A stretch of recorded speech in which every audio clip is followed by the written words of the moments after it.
네, 안녕하세요. 수로바 시즌2를 시작해 보도록 하겠습니다. 전체적으로 시즌1에 덧붙여서 가치를 분석하는 시간을 가져볼 거예요.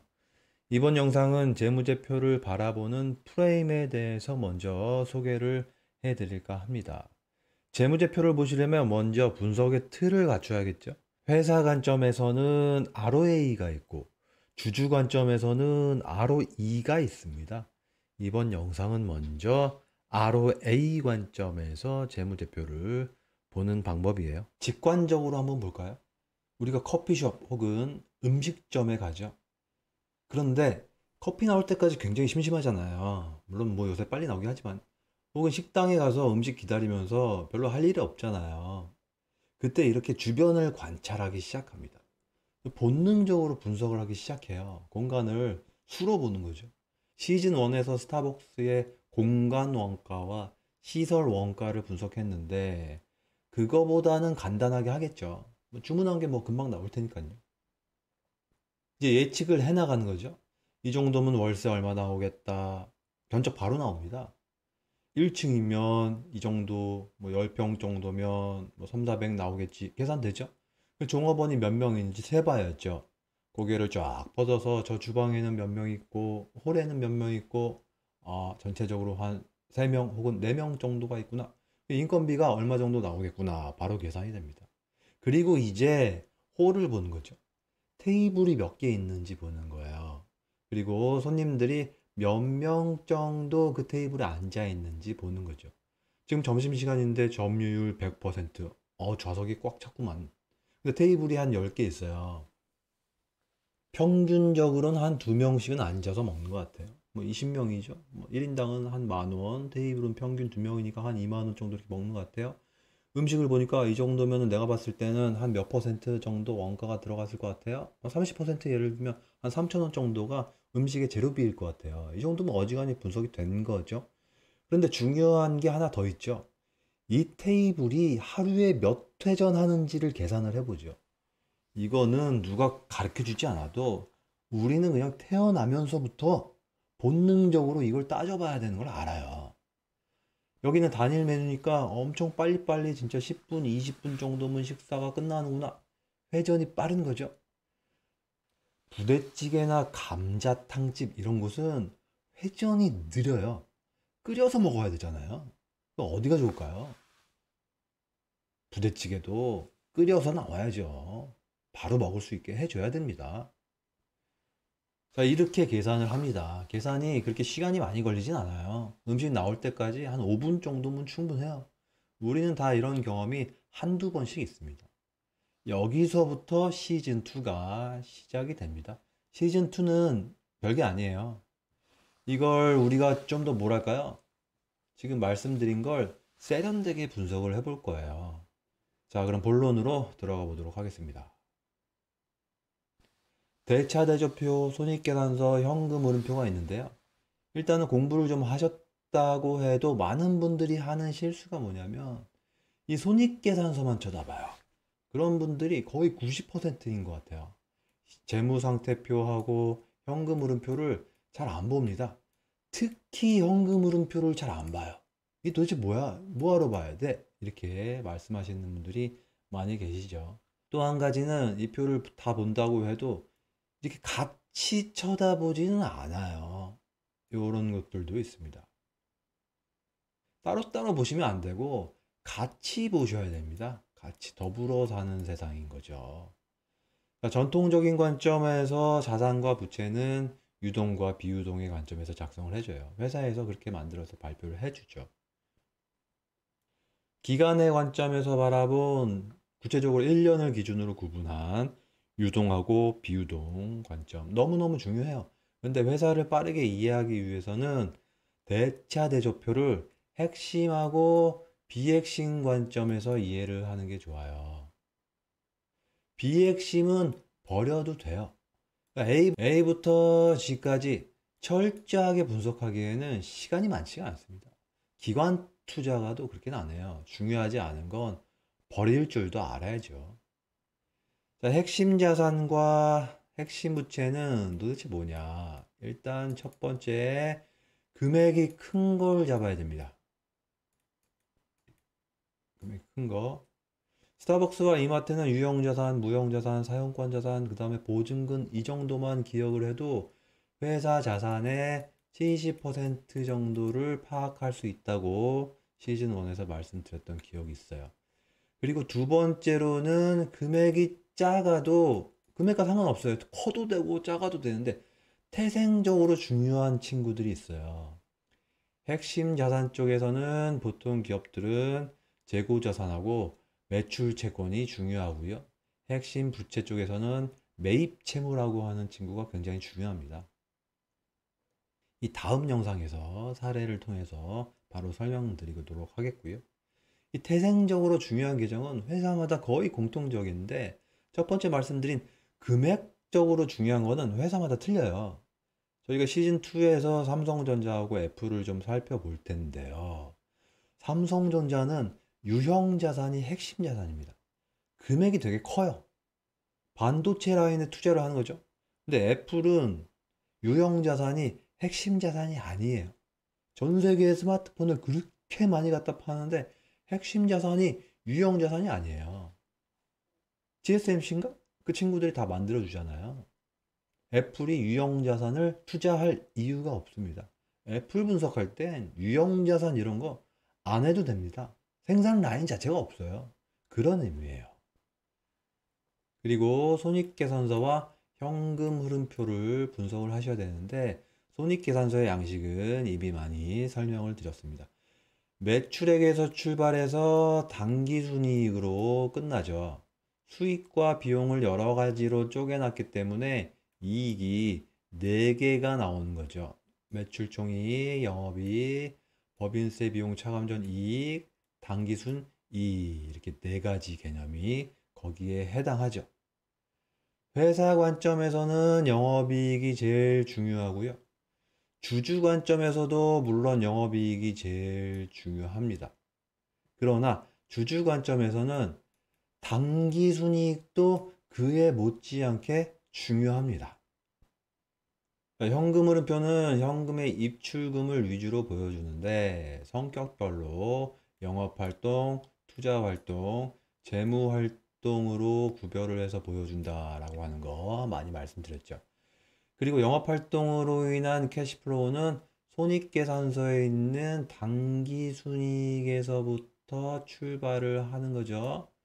손익계산서에 바통을 이어받은 다음 주자인 거예요.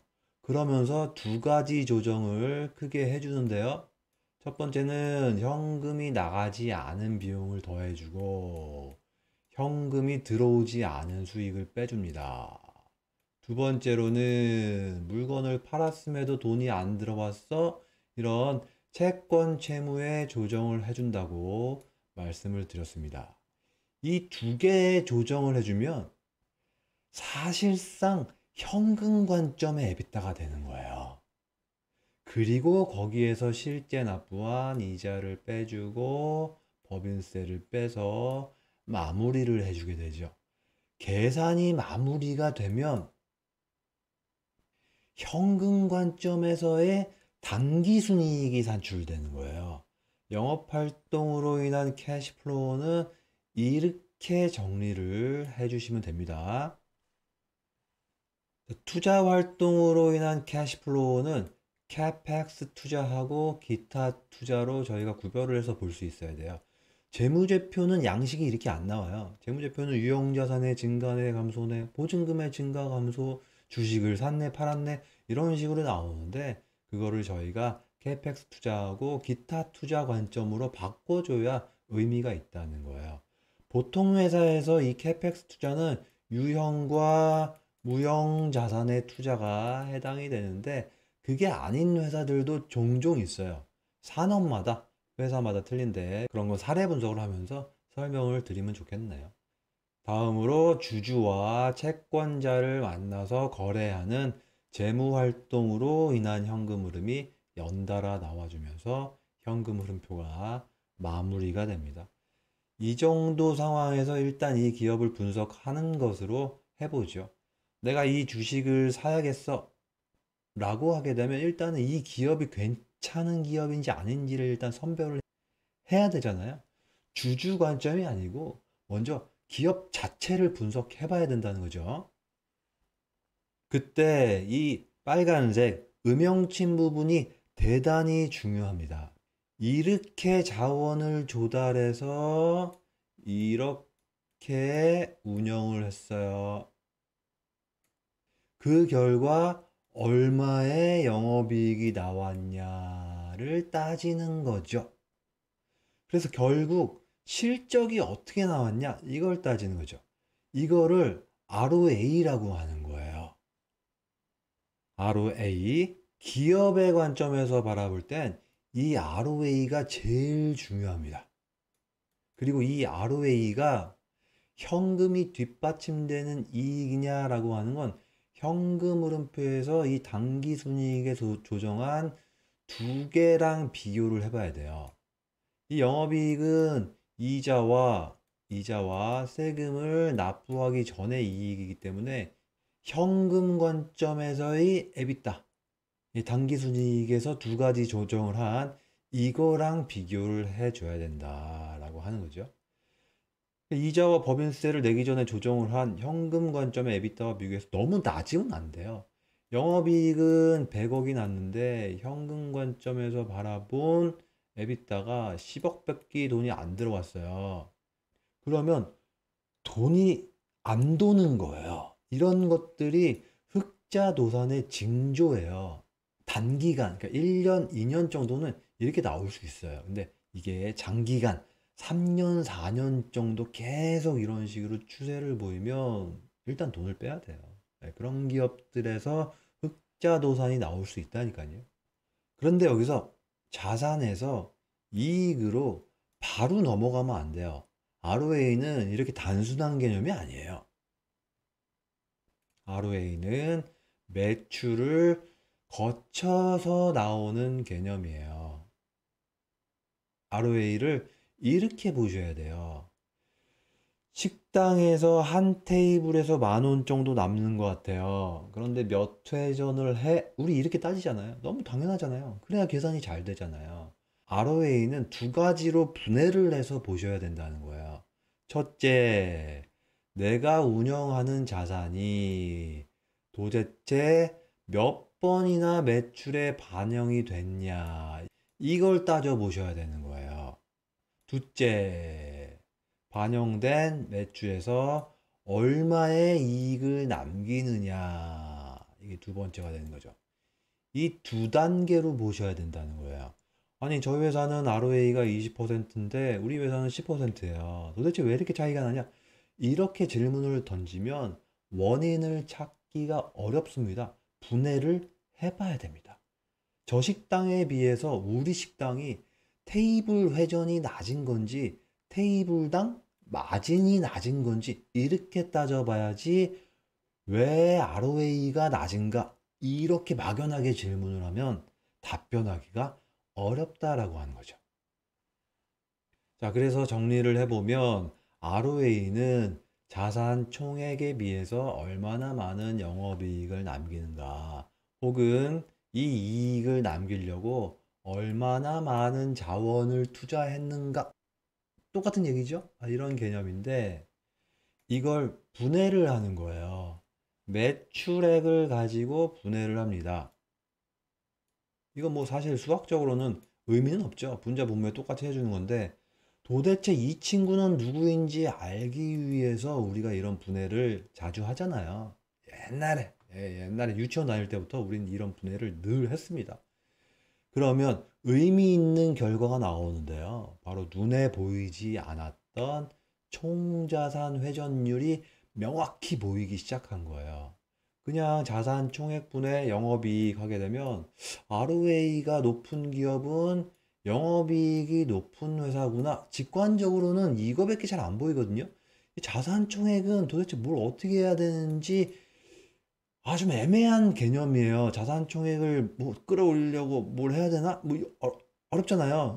근데 영업이익은 분명하거든. 많이 팔고 적게 쓰면 되는 거거든요. 그렇죠? 그럼 영업이익이 올라가는데 자산 총액 이건 뭐 어떻게 해야 되나? 잘 안 보이는데 드디어 총자산 회전율이라고 하는 관점에서 이게 명확히 드러난다라고 하는 거죠. 테이블이 얼마나 빠르게 돌아가냐, 그리고 그 테이블에서 얼마의 마진이 남기느냐, 두 가지로 따져보는 개념이에요. 테이블이 얼마나 빠르게 돌아가냐, 회사가 운영하는 자산이 얼마나 빠르게 매출에 반영되는지를 따지는 개념이에요. 똑같은 개념이에요. 식당이나 회사나 똑같습니다. 그리고 거기서 발생한 매출액에서 얼마나 마진이 남았는지를 따져보는 두 단계의 개념이 수식으로 정리된 것뿐이에요. 우리가 아는 게 정리가 된 겁니다. 재무제표는 이렇게 보셔야 돼요. 기업 분석에서 이게 가장 기본적인 시각이에요. 손익계산서만 보시면 안 된다. 재무상태표를 같이 보셔야 되는 거예요. 그리고 최종적으로 남은 영업이익이 과연 현금이 뒷받침되는 이익인지를 따져볼 때 현금 흐름표를 같이 보셔야 된다고 하는 거죠. 이게 현금이 뒷받침되는 이익이구나 라는 거죠. 이 양만 따지면 안 돼요. 단순히 영업이익이 많냐 적냐만 따지면 안 되고, 이익이 캐시플로우가 뒷받침되는 이익이냐 그렇지 않은 이익이냐, 이익의 양도 따지고 이익의 질도 따지셔야 된다라고 하는 말씀입니다. 시즌 1에서 저희에게 막대한 도움을 준 우리 김 부장 자료입니다. 기억이 나실지 모르겠는데 시즌 2에서도 김 부장이 저희를 도와줄지 모르겠습니다. 투잡하면 이거 누구 도와줄 정신이 없거든요. 지금 회사에 월차를 내고 이제 장사 시작한 지 한 달 되었는데요. 월차가 끝났기 때문에 회사도 이제 출근해야 될 거거든요. 그럼 이제 알바비도 주고 해야 될 텐데 지금 이익이 급여가 없는 걸로 했잖아요. 단순하게 연으로 환산했기 때문에. 그래서 이게 알바를 쓰게 되면 당기순이익이 훨씬 더 떨어지겠죠? 이후의 얘기가 어떻게 펼쳐질지는 일단 계속해서 지켜보도록 하고요. 일단 예전에 했던 거를 ROA 관점에서 리뷰를 해보면 김 부장은 ROA가 35.7%가 나옵니다. 1억 3,400만 원 정도의 자산을 운용했는데 영업이익이 4,800만 원 나오니까 계산을 해보면 35.7%가 나온다는 거죠.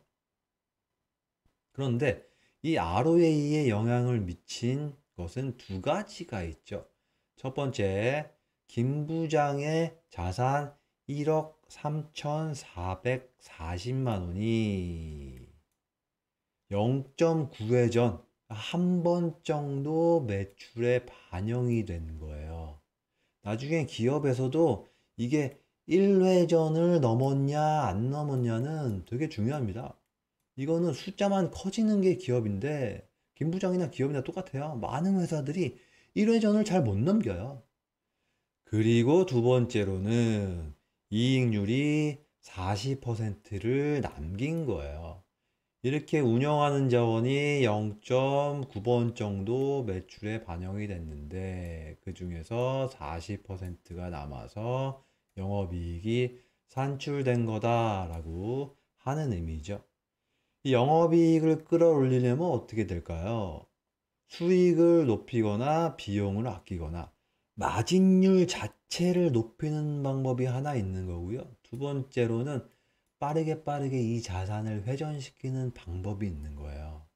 제가 봤을 때는 이마트는 이것도 저것도 아닌 것 같아요. 나중에 이제 코스트코랑 비교를 한번 해볼 건데 제가 살짝 봤는데 미리 완전히 다릅니다. 코스트코는 완전히 회전에 집중했어요. 근데 이마트는 저희가 지금도 계속 보고 있잖아요. 계속 앞으로도 볼 건데 어중간합니다. 이것도 아니고 저것도 아니고. 나중에 같이 한번 보시죠. 여기서 빠르게 회전시키는 방법이 아까 핵심 자산 중에 원래 태생적으로 중요한 친구가 있다고 말씀드렸는데 그중 예시로 든 게 여기 나오는 재고자산하고요. 김 부장은 매출 채권이 없는데 매출 채권이거든요. 이 재고자산을 빠르게 팔아야 돼요. 그리고 매출 채권을 빠르게 회수를 해야 돼요. 이 두 가지를 빠르게 하면 이 총자산 회전율이 결과적으로 빨라집니다. 미리 한번 말씀을 드려봐요. 그 다음에 회전율을 빠르게 하는 것은 비핵심 자산이 낮아야 돼요. 기업들이 막 쓸데없이 유유설비를 갖고 있다거나 계열사에 큰 돈을 빌려줘요. 그런 회사들은 보통 회전율이 낮아요. 매출에 직접 반영되지 않는 어떤 자원을 대여금이나 막 이런 데 배분을 하고 있는 거니까요. 결과적으로 ROA가 낮게 나옵니다. 한 가지 예를 더 들어보면 어떤 회사들은 본사 건물이 너무 휘황찬란해요. 회사는 아니지만 길거리를 다니면 구청 건물 보면 그런 생각이 좀 들잖아요. 그 지역에서 제일 좋은 건물이 보면은 구청 건물인 것 같아. 다 유리로 지어놨더라고. 거기다가 세금을 너무 많이 배분하고 있는 거 아니야? 그런 생각이 듭니다. 예, 저만 그런 생각이 아마 들 거예요. 기업으로 치면 그 돈 가지고 다른 거 했으면 매출이 훨씬 더 빠르게 움직였을 텐데 이런 의미예요. 스타벅스 건물을 사서 커피숍을 할 수도 있잖아요. 회전율이 지금보다 엄청나게 낮아질 거예요. 자, 계속해서 말씀드리면 이 영업이익이 실제로 현금으로 들어왔느냐, 그렇지 않느냐를 따져보는 과정까지 가져야 되는 거죠. 자, 어떻습니까? 재무상태표하고 손익계산서하고 현금 흐름표는요, 이렇게 세 개를 늘어뜨리고 같이 보셔야 됩니다. 예, 무조건 같이 보셔야 된다는 말씀을 여기서 한번 더 드리고요. 그 다음에 주석을 같이 보셔야 돼요. 지금은 표 중심으로 설명을 드리기 때문에 주석은 제외하고 설명했는데 주석도 같이 보셔야 됩니다. 그래서 기본적으로 이 회사의 재무제표를 보겠다라고 하시면요. 모니터가 2대 필요해요. 표를 보는 모니터가 1대 필요하고 주석을 보는 모니터가 1대 더 필요해요.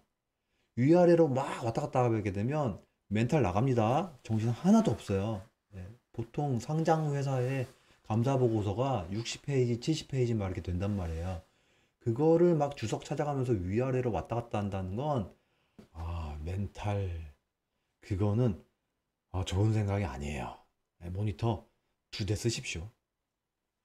네, 이번 영상은 회사 관점에서의 회전율과 수익률을 따져서 가치가 있는 기업인지 아닌지를 알아볼 수 있는 방법론 ROA에 대해서 살펴봤습니다.